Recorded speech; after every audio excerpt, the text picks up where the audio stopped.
The next video says a bicycle wheel rotates 70 times in 1 minute.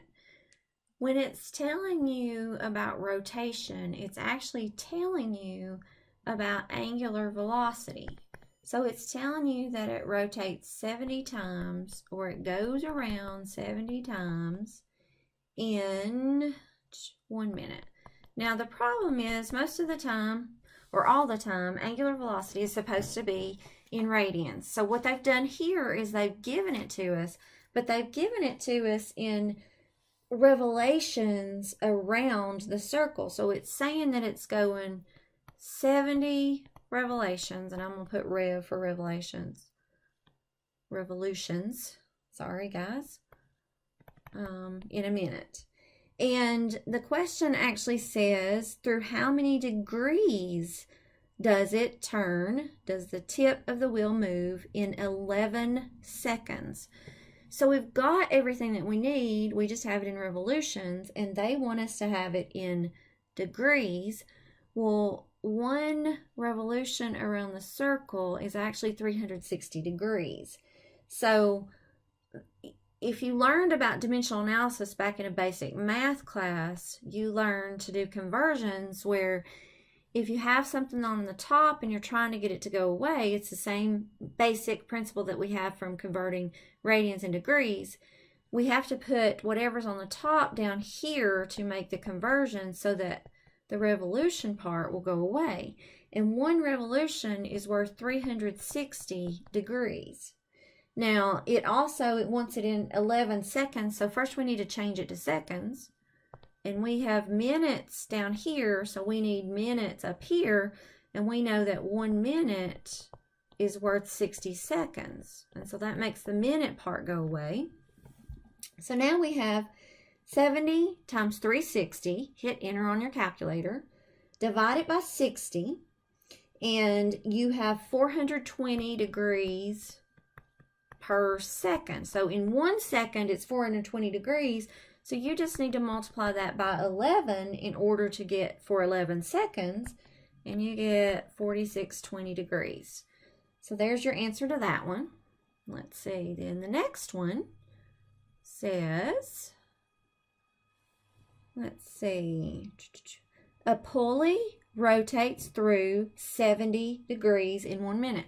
So this is a lot like the other one. They're giving us angular velocity, but they're telling us that it's in degrees per minute.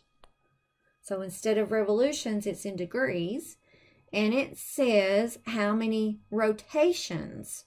So how many times does it go around in 1 hour? So you have to know about your conversions. A rotation and a revolution are the same thing. So we need to know that one revolution or one rotation, which is what we're trying to find, is the same thing as 360 degrees. So there's where we're trying to get our degrees to cancel. We've got degrees on the top, so we must put degrees on the bottom. And we're also, they want it in rotations in an hour. Well, we have minutes, so we know that 1 minute or 60 minutes is 1 hour.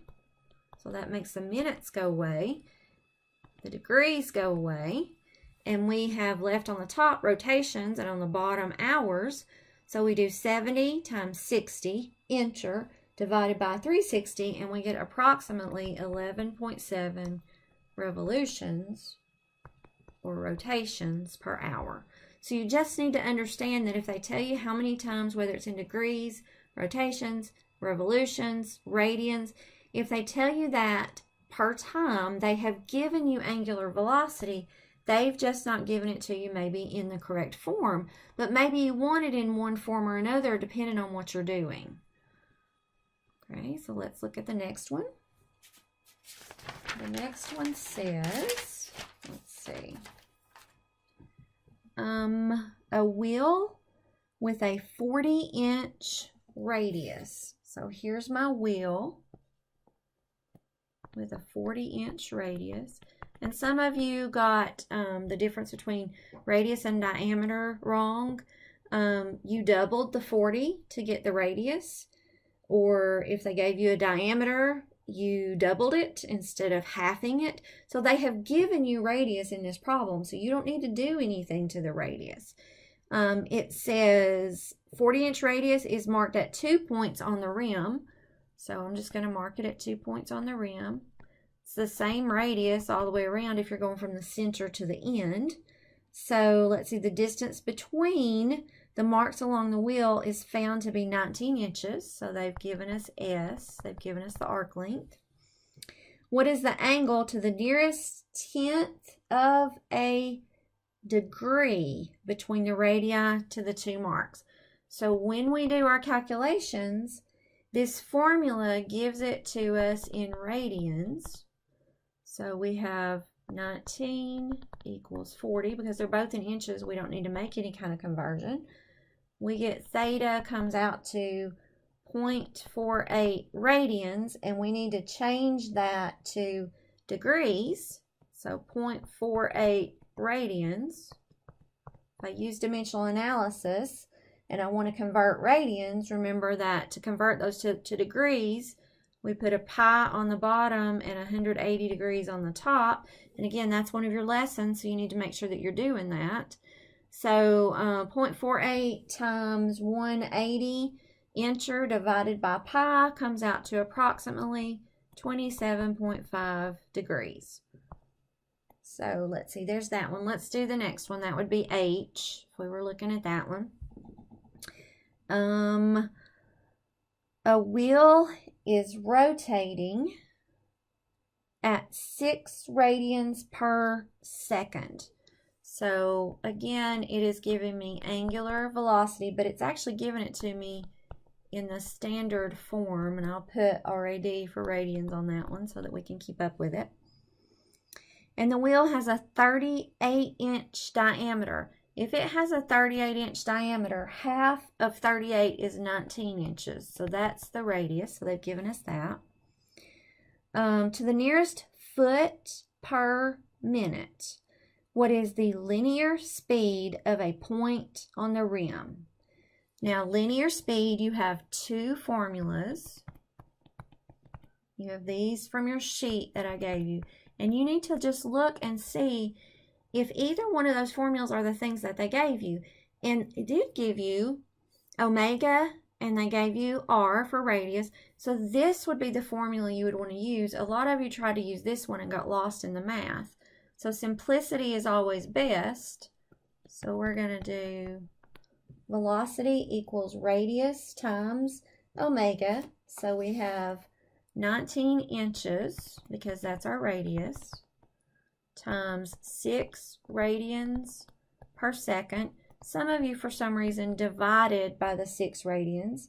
They want it in feet per minute, I believe. So I came over here and said, well, I've got inches on the top of that fraction, so I need to have inches on the bottom for my conversion factor. And they wanted it per minute. So let me see if I can squeeze this in here. And I'm going to put 60 seconds on the top. And because I have seconds on the bottom, and 1 minute right here. Yeah, that's kind of messy. I should have written a little smaller so we could get that in. So inches go away, which is what I want. Seconds go away. And remember that typically, and I said this in our lessons, we don't typically put anything for radians. I just marked that for you so you would remember that it was a radian. So we don't need that. We don't typically write it. So all we have left is feet and minutes. That's what they've asked us for. So all we need to do is the math. So 19 times 6 times 60, incher, divided by 12, comes out to 570. And we have the abbreviations for feet and minute left. And that's actually what they ask us for on that one. So that would be the answer to this one. Okay, let's see.